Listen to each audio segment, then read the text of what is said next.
Olá, sejam todos bem-vindos à TV Estadão para mais uma edição do Interlocução, programa que mensalmente faz uma análise da conjuntura internacional numa parceria do Estadão com o Instituto de Relações Internacionais e Comércio Exterior. Os temas desta edição são o coronavírus e os seus impactos na China, na economia global e também aqui no Brasil. Outro destaque desta edição é a eleição americana, com o seu processo de primárias sendo iniciado, especialmente com as primárias do Partido Democrata. Quem ganhou, quem perdeu e quem ainda pode enfrentar Donald Trump na eleição de novembro.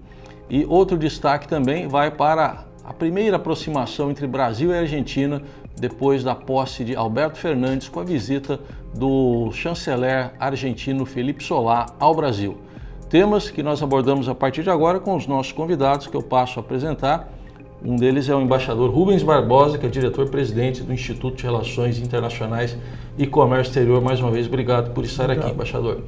E também conosco, mais uma vez, está aqui o Rodrigo Cavaleiro, editor do Estadão. Obrigado pelo convite.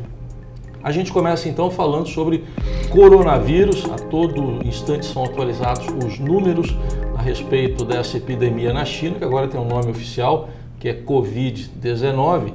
Mas, fora o impacto humanitário, né, embaixador, existe uma preocupação também com a economia. Do ponto de vista da China, isso já dá para imaginar em redução, por exemplo, do crescimento econômico na China? Olha, eu acho que no caso da China, a situação é mais grave do que isso. O próprio Xi Jinping, que é o grande líder lá da China, ele já falou 2 vezes sobre esse assunto e ele diz que, dependendo da duração dessa epidemia, isso pode ameaçar a estabilidade econômica e política da China, para vocês verem a gravidade da situação. A China pode, eu acho que vai ser afetada, e também o mundo por causa da presença da China na economia global. A China representa hoje 17% da economia global. Então, é diferente da primeira crise da SARS em 2003, 2004, quando a China era 4%. Então, você tem já um efeito na economia. O JP Morgan publicou um relatório esperando que nesse primeiro trimestre a China cresça 1%. E a projeção que eles estão fazendo, com a retomada do crescimento mais forte depois da crise, é que esse ano a crise vai crescer 4%, 5% no máximo. A China vinha crescendo 6% até aqui. Agora, o mais importante, eu acho, é que essa paralisação que existe na China, das empresas, dos transportes e tudo, está afetando as cadeias produtivas globais. Quer dizer, para vocês terem uma ideia, 80% dos ingredientes ativos para a fabricação de remédios vem da China.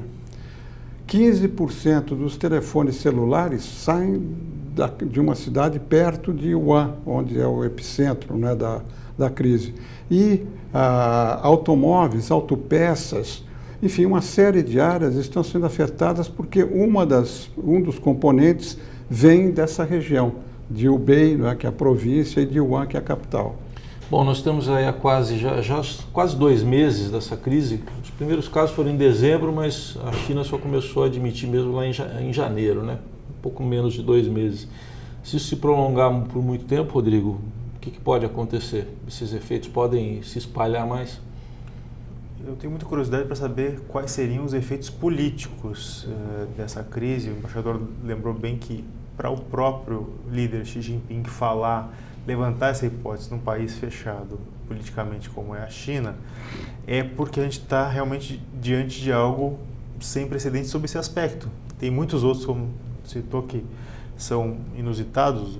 A gente vê isso espalhado pelas páginas do jornal, os impactos do vírus, eles acabam aparecendo em esporte, em cotidiano, em economia, em política. Talvez seja o que eu considero mais surpreendente, que haja uma admissão pelo próprio regime de que pode gerar uma insatisfação na população, que em outros aspectos que são para nós até mais complicados de se explicar, pouca liberdade de expressão, a perseguição a algumas minorias. Isso, muitas vezes, a população não tem nenhum sinal de rebeldia, enfim. Há uma preocupação concreta do governo com o caso de saúde pública. Eu acho que a gente tem que esperar. Hoje saiu uma notícia de que uma crítica ao fato do Xi Jinping ter se manifestado no dia 20 de janeiro oficialmente à população, e se soube hoje que ele soube do grau, da extensão da epidemia no dia 7. Então esse período de silêncio está começando a parecer estranho para quem vê a situação do exterior, e essas informações acabam chegando na população. E também a questão do médico, né, que tinha né? anunciado que havia essa crise, foi punido politicamente e acabou morrendo. Isso, pelo que a gente lê, teve muita repercussão política no país, muita crítica ao Xi Jinping. Depois tem a precariedade, como você mencionou, a precariedade do sistema de saúde. E o Xi Jinping já demitiu prefeitos de várias cidades que não tomaram providências. Então é uma situação, eu acho que não vai sair do controle a questão da reação política. Mas é, como você diz, um precedente, porque nunca houve nenhuma manifestação nessa linha. E muita gente, pela internet, pelas meios sociais da China, estão fazendo críticas a como o governo conduziu essa crise. Por outro lado, agora a gente tem visto, agora não vamos discutir aqui a confiabilidade, mas diariamente há informações atualizadas em números, pelo menos, né, Rodrigo? Isso tem acontecido. Mas até isso demorou um pouco para começar. Demorou. Se discute, né, se dessa vez, a gente viu aí artigos, opiniões de diferentes ângulos, de como a China reagiu, né, a essa epidemia, divulgando os dados públicos aí até a outros governos para evitar a expansão do vírus por países vizinhos, e agora, enfim, praticamente todo mundo está sofrendo com isso. Houve a impressão inicial de que havia uma resposta mais clara do que ao episódio da SARS, mas apareceram depois pequenos detalhes mostrando que também não foi bem assim, não foi de uma clareza, uma transparência total. Em relação aos números, é muito difícil a gente opinar de fora se eles são fiéis à realidade. Eu não sei nem se o próprio sistema de saúde público chinês tem esse controle fiel. Então, a gente está muito dependente dessas informações oficiais, e na China a gente sabe como funciona. Mas é muito importante também, só para completar, que esse assunto, diferente de outras crises de epidemias da China, está sendo acompanhado de perto pela Organização Mundial de Saúde. Isso é importante. Eles abriram as informações, tem gente da Organização Mundial de Saúde lá, então é uma certeza de que, pelo menos através da OMS, nós vamos ter dados confiáveis. Né? Agora, fazendo um recorte para o Brasil especificamente, o senhor citou aí uma preocupação com a economia global. Especificamente para o Brasil, acaba sendo problemático em que áreas? O senhor diria mais? Há projeções já feitas por instituições internacionais, se essa crise se prolongar, 0,30% do PIB brasileiro pode diminuir. Porque o Brasil, aqui na América Latina, é o país que está mais dependente da China. 35%, 36% das exportações brasileiras vão para a China. O Chile tem 34%, o Peru tem 28%. Então, já está havendo problemas com exportação de soja, vão diminuir minério de ferro. Petróleo, depois dos produtos agrícolas e minerais, o petróleo é o terceiro produto de exportação para a China. A China vai importar 25% a menos de petróleo. Vai cair também a exportação de petróleo. Então, do ponto de vista do Brasil, você tem não só, como eu disse, a cadeia de suprimento global, porque também há peças que vêm da China para a indústria aqui no Brasil, e algumas, a Motorola e outras empresas, Flexicom, elas já reduziram a produção, deram férias coletivas e tal, e a exportação brasileira vai ficar afetada concretamente nesses principais itens de exportação. E teve até um efeito político aqui no Brasil, né? Que o presidente tinha declarado que não ia mandar buscar os brasileiros que estavam no exterior, e depois, com as críticas que surgiram, ele mandou aviões da FAB buscar os brasileiros que estavam na China. Até na área política já teve consequências aqui. Lembrando que eles estão em quarentena, deve permanecer em quarentena lá na base aérea de Anápolis, em Goiás, até o dia 27, quer dizer, vão passar o carnaval ali. E tem que tomar um cuidado também com algo que a gente tem visto, infelizmente, em outras situações, né, Rodrigo, com intolerância, até com xenofobia. A própria OMS deu lá uma denominação para não ser associada à China essa doença, né? Tem ocorrido casos concretos de discriminação contra chineses e mesmo orientais, né, em geral, em função do fato do vírus ter partido de lá, assim como outras grandes epidemias também têm origem ou na China, em países da região. A explicação, segundo os médicos, é que os mercados que comercializam animais vivos nessa região do planeta são propensos, né, a desenvolver esse tipo de doenças. Eu tenho a impressão que isso tende a diminuir agora com, enfim, o grau de informação chegando de uma maneira mais precisa ao resto do planeta. Mas que aconteceram casos, aconteceram. E mencionando os brasileiros que estão em quarentena lá em Anápolis, aqui no Estadão a gente está acompanhando o diário de um deles que conta detalhes curiosos, interessantes, tanto da experiência lá na China, toda a viagem, quanto como é que funciona o período esse de isolamento, que para quem está de fora parece muito chocante, né? Uma realidade dessas. Muito bem, esse tema continua no noticiário e em todas as plataformas do Estadão, atualização diária, também análise e a palavra de especialistas, e a gente vai continuar acompanhando esse assunto que ainda é grave, a epidemia de coronavírus na China. Nosso segundo assunto do Interlocução de hoje é a eleição americana, que está naquela habitual fase de primárias, sempre começa ali no mês de fevereiro e vai indo, se prolongando até chegar à eleição presidencial de novembro. De um lado, um candidato consolidado à reeleição, Donald Trump, e do outro, uma indefinição para saber quem vai ser o candidato democrata. Essa largada democrata foi um pouco confusa, né, embaixador? Isso é uma posição diplomática, né? Ela foi muito complicada e criou uma indecisão muito grande, porque o que houve em Iowa aqui não acontece nem aqui no Brasil, né? Você teve uma apuração que não sei nem se foi concluída ainda e deu um empate entre o Bernie Sanders e o prefeito, o Pete, e que deixou uma incerteza ainda maior do lado do Partido Democrata. Eu acho que essa eleição, essas primárias, elas continuam agora na próxima semana em Nevada e Carolina do Sul. Aí, possivelmente, o Joe Biden vai melhorar, porque ele foi muito ruim nessas duas primeiras, né? A última ficou em quinto, né? Ficou em quinto e quarto. New Hampshire. Então, eu acho que essas primárias, elas só vão começar a refletir exatamente o que o partido pensa quando entrar o Bloomberg.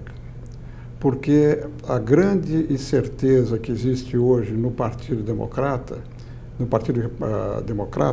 é saber quem pode ganhar do Trump.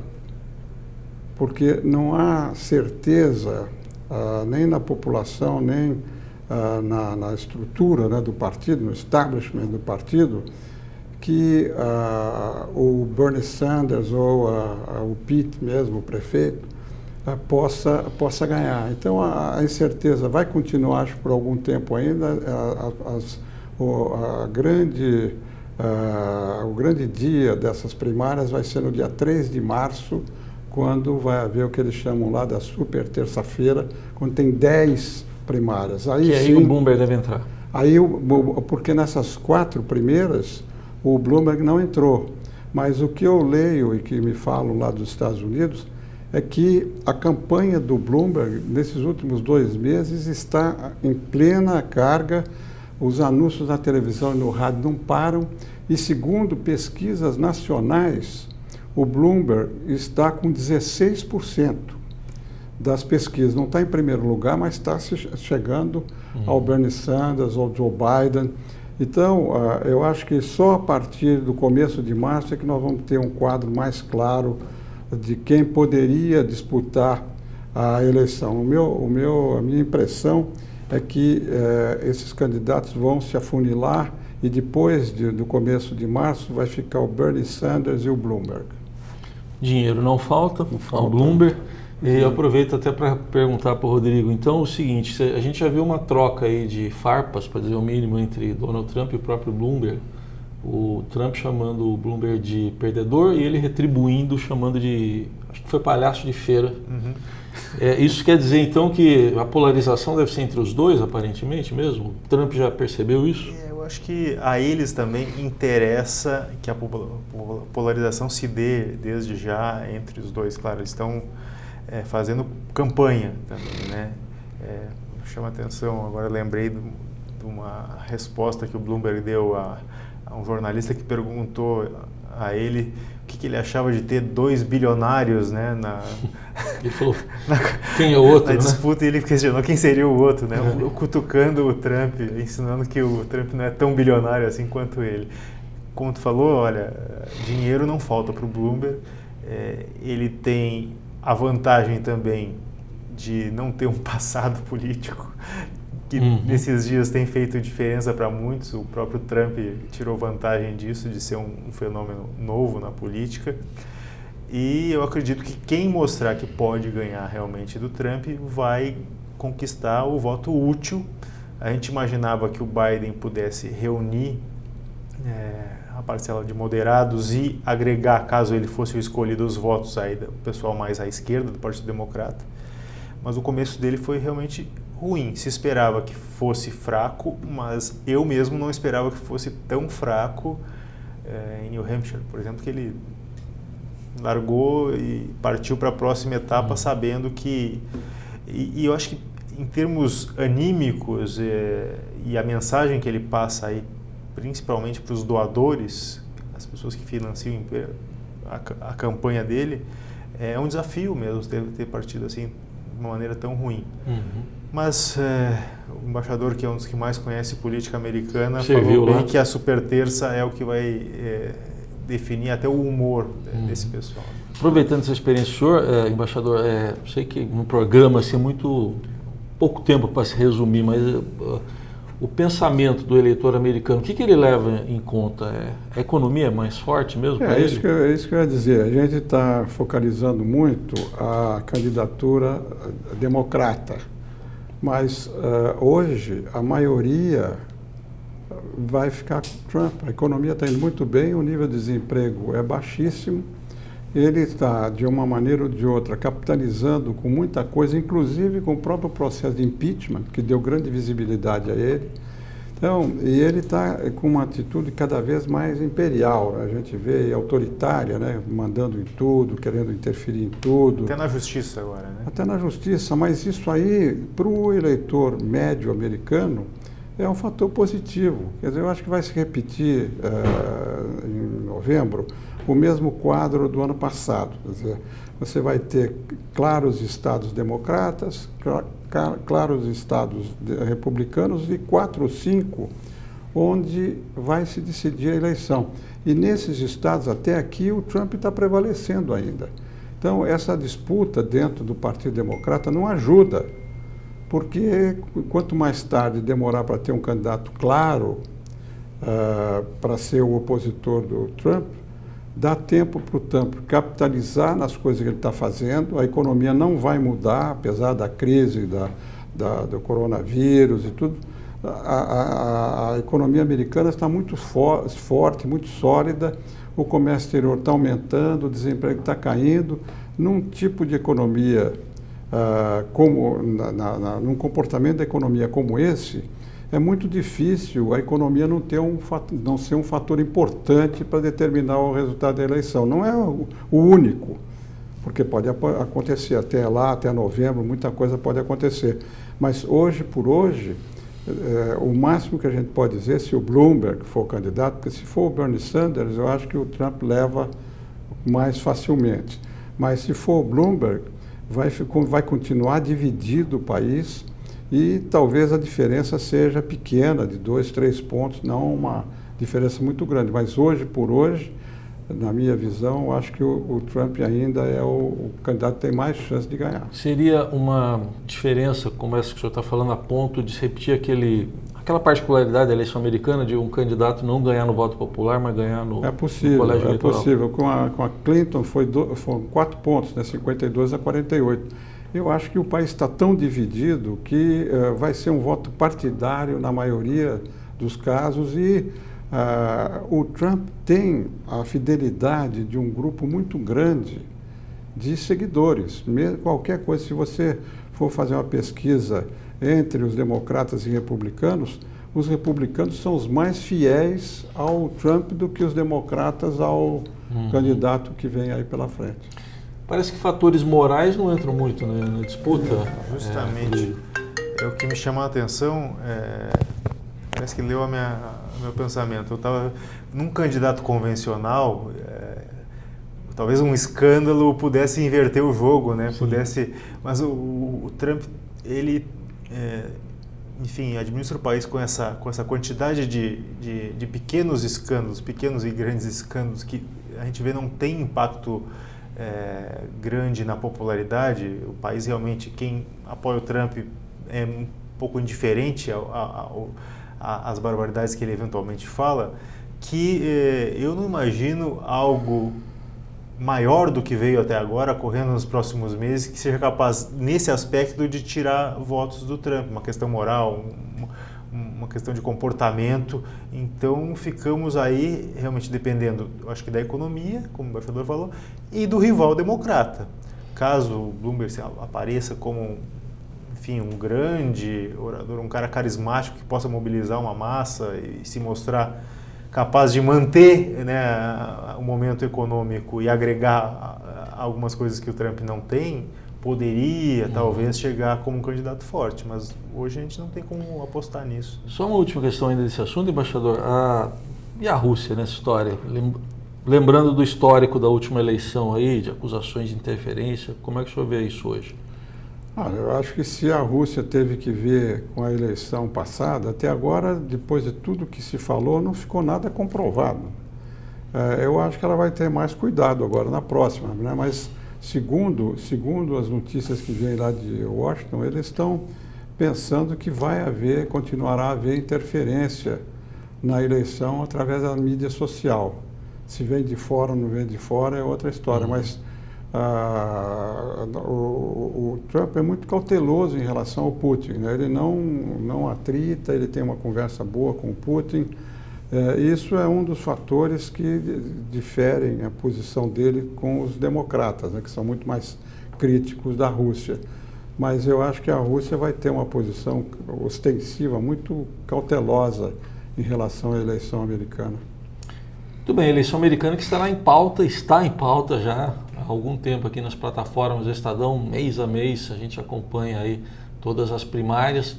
O Rodrigo sabe muito bem que tem aquele caucus também, né, que é uma espécie de assembleia, e sempre as edições aí do Estadão online ou impressa também explicam direitinho esse complicado processo. Nosso terceiro e último assunto é essa aproximação que ocorreu entre o Brasil e a Argentina, agora depois da eleição de Alberto Fernandes, não logo de cara, né? No primeiro momento um estremecimento, mas agora recentemente tivemos a visita do chanceler argentino Felipe Solá aqui ao Brasil. Vou começar aqui com o Rodrigo. Dá para falar em reaproximação?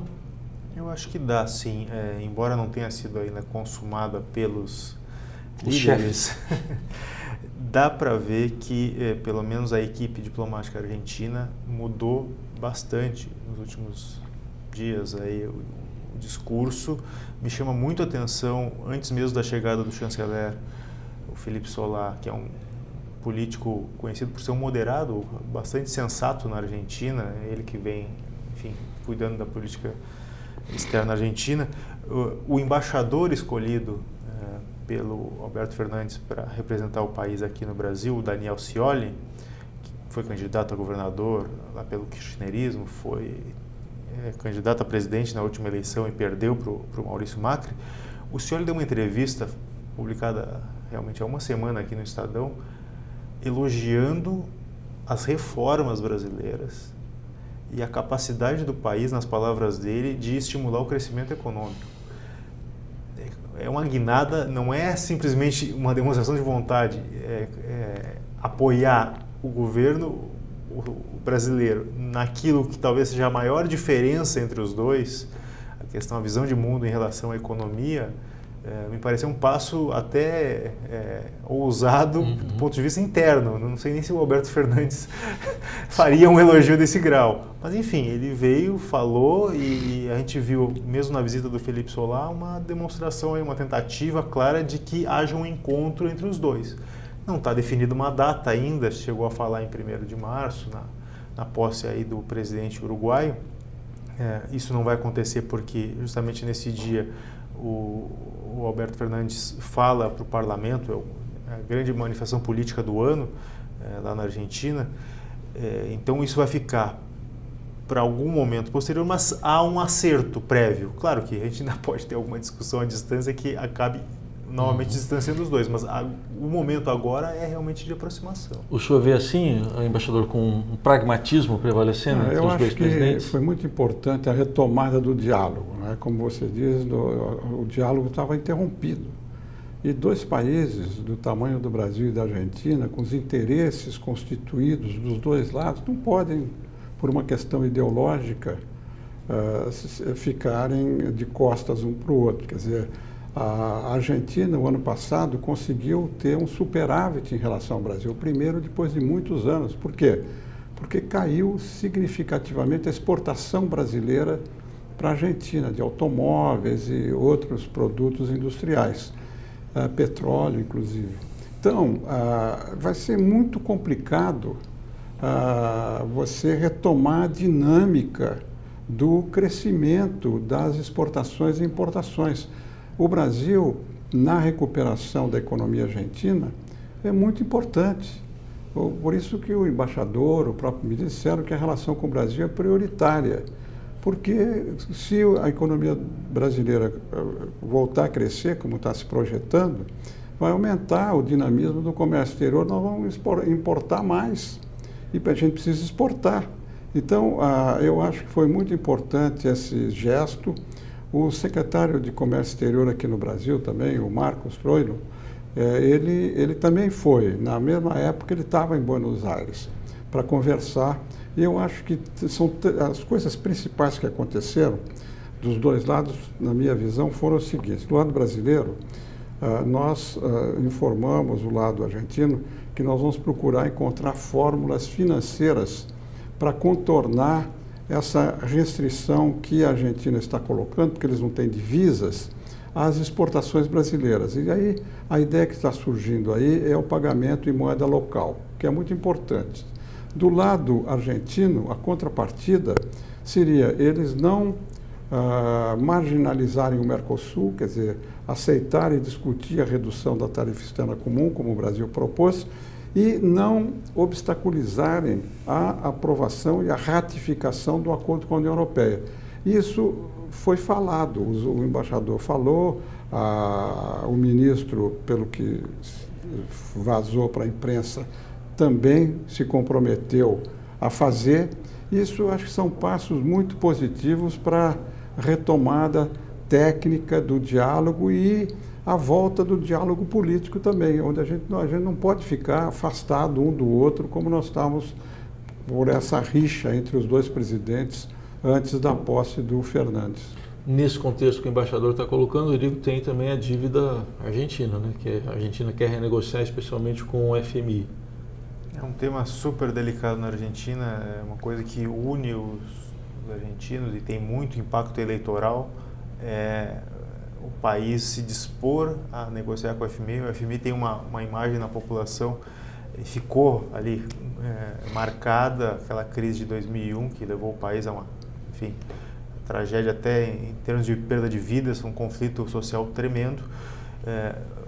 A eleição do Alberto Fernandes tem muito a ver com o crescimento da miséria, indicadores aí de inflação e mesmo a dívida que aumentou aí ao longo do governo Macri, levaram à chegada do Fernandes ao poder. A grande questão era o grau de autonomia que ele teria, tendo aí a Cristina Kirchner como a madrinha, né, política e a pessoa que obviamente levou ele a se tornar um personagem conhecido na política argentina. Ele tem demonstrado vontade, pelo menos o discurso não é um discurso radical, aquele que, enfim, não vou pagar ou jogar para frente. Ele tem adotado um discurso pragmático, mas sem realmente que a economia brasileira vá bem, ele não tem nem como pensar em termos assim, médio e longo prazo. Eles costumam dizer lá que quando a economia brasileira pega uma gripe, a Argentina pega uma pneumonia. E eles levam muito a sério isso. Não é à toa que eu acho que houve essa mudança aí no tom das declarações, que eu acho que em seu momento tinham um caráter, isso é comum, muito de falar para o público interno, né? Em termos políticos, obviamente o eleitorado do Alberto Fernandes está muito distante ideologicamente do Jair Bolsonaro. E o contrário também. Nós percebemos isso quando saíam essas declarações de lado a lado, a repercussão em termos de comentários nas redes sociais dos defensores de um lado e de outro. Sim. Estimula muito a animosidade e a participação. Então, acho que também isso foi usado como ferramenta política. Aguardemos então, né, embaixador? Você quer completar, por favor? Rapidamente, só para completar, essa questão da dívida foi o tema mais importante da viagem do Álvares, do Fernandes, à Europa. Ele falou com todos os líderes principais da Europa sobre essa questão da dívida, porque eles querem ter um período de graça aí sem pagamento, mas para isso o Fundo Monetário precisa concordar. Eles aqui no Brasil pediram o apoio do Brasil também para essa política de tentar adiar o pagamento por algum tempo para permitir a volta do crescimento. Então esse é um ponto muito importante. O segundo ponto que eu queria mencionar, porque diz respeito diretamente à própria economia brasileira, é que a Argentina é o maior exportador de trigo para o Brasil. E o mercado internacional mudou muito e a Argentina está exportando muito para o mundo inteiro e o Brasil deixou de ser o principal mercado para o trigo argentino. E agora você está numa situação em que, pelas informações que a gente tem, que tem pouco trigo para a Argentina para vir para o Brasil. Então o preço do trigo aumentou e isso pode levar até um problema grande com os produtos, né, de massas e pão aqui no Brasil, porque o preço do trigo no mercado internacional cresceu muito. E a Argentina hoje está com um preço muito acima, mais de 25% de aumento. Isso em algum momento vai ser repassado. Então, a Argentina até nisso também tem um papel importante, porque nós temos que conversar com os argentinos para que o suprimento do mercado interno seja garantido e que, de alguma maneira, a questão do preço, que tem muita influência também por causa da desvalorização do real, né? Que tem impacto também sobre as importações. Então, os problemas com a Argentina são muito grandes, não podem ser levados na base ideológica, tem que ser levados na base pragmática e realista. Muito bem, e assim chegamos ao final de mais uma edição do Interlocução, programa que mensalmente é apresentado aqui pela TV Estadão para debater a conjuntura internacional, parceria do Estadão e do Instituto de Relações Internacionais e Comércio Exterior, do qual o embaixador Rubens Barbosa é diretor-presidente. Agradeço a sua presença mais uma vez, embaixador. Eu agradeço também ao Rodrigo Cavaleiro, editor do Estadão. Até a próxima, Rodrigo. Obrigado, até o mês que vem. Especial também agradecimento a você que nos acompanha aqui no Interlocução, que volta no mês que vem com uma nova edição. Obrigado e até lá.